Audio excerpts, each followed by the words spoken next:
My name is Seipati, and I am the founder and chief executive of Southern African Women in Leadership.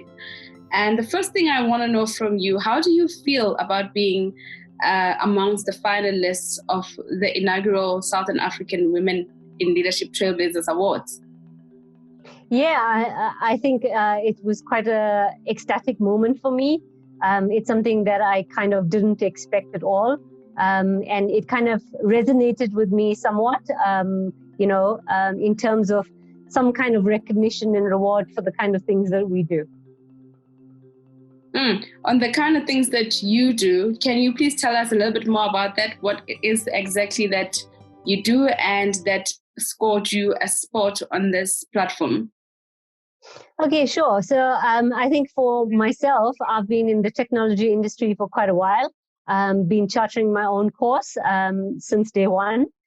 So kind of took on computer science at a very young age when it was a very male-dominated industry, which was not a deferring factor. Then kind of progressed into the field and loved all aspects of it. Didn't want to specialize, so kind of did everything from software to hardware. And then naturally gravitated into strategy, and then ended up sitting on a few boardrooms.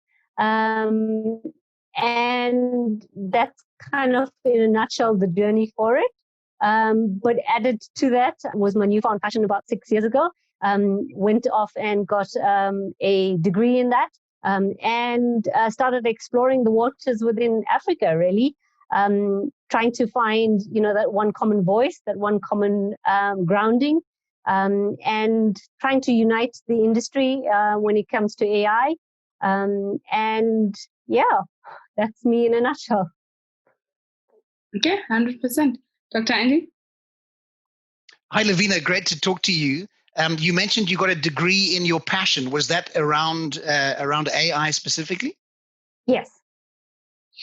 So what does that look like in terms of the AI space across the continent, and how open is it to women stepping into that space, would you say? Yeah, I think it's quite an interesting question.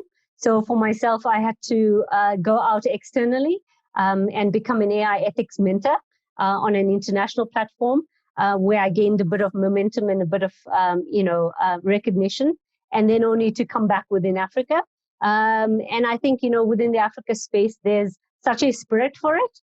It's kind of very different to that of Europe, where it's almost a need out of survival that people innovate compared to the rest of the developed world.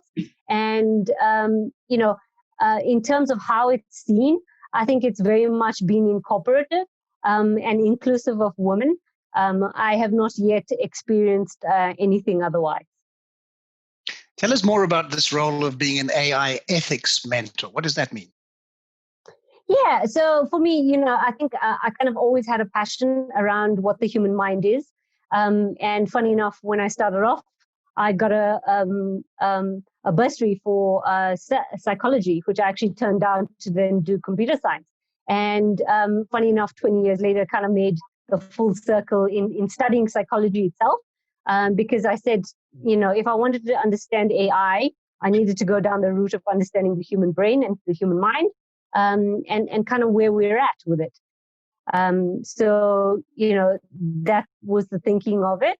And my journey into ethics itself is stemming more so from my psychology background in terms of what makes us tick and where can we actually improve as a species. And and it kind of found a merge of both my worlds, of both technology and of ethics or psychology. And I guess it was just a natural evolution for me. Lavina, how would you respond to those who are somewhat skeptical about this move into the fourth and the fifth industrial revolution, and the fact that AI specifically and robotics could in fact jeopardize the labor market? We could be losing jobs. Any concerns about that? Any thoughts about that? Yeah, I think it's an interesting question in terms of, people have their natural misconceptions, misunderstandings. So I believe in very much you as a conscious driver, right? So the consciousness is from you as an individual, that will then stem throughout in whatever you do. So whether that be in your organization, amongst your friends, amongst your families, it will dissipate. But coming back to how can we actually change that? I think it's a lot to do with education. It's got a lot to do with mindset change. It's got a lot to do with upskilling people to understand what the base requirements are, right? Get them a bit more familiar. And I think that's why I kind of started Tuti.ai about 6 years ago, was to give some tangibility in terms of what AI actually is, right?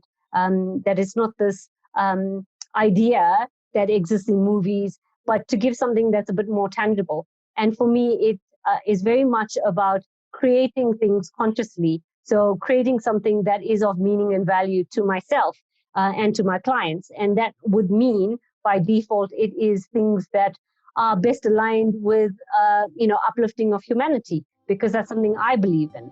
As much as, yeah. Sorry, you. So without mentioning any clients, Lavina, can you give us an example of what some of those solutions have looked like?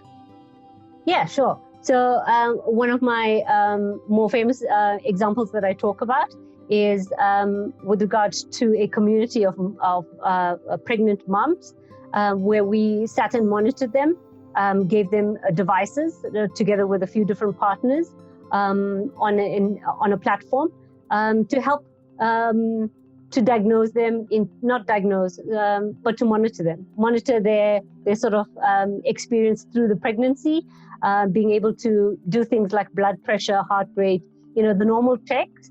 And that was in the main aim of helping rural communities to support governments and their nurses. So, we have quite a shortage of nurses, and that was a trial program that we did, and it's still running to date. So quite happy about that one.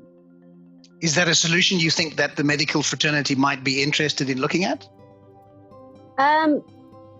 Well, it's an interesting question because it depends which side of the coin you talk to, whether it's a public sector versus a private sector. Private sector is all about, where can we gain the most kind of profit out of it? Whereas public sector is, okay, yes, we have very minimal budget, but, where can we drive most value? So I think in terms of that, both parties, yes. Thank you so much, Lavina, for your time, and congratulations once again. All the best going forward. Thank you so much.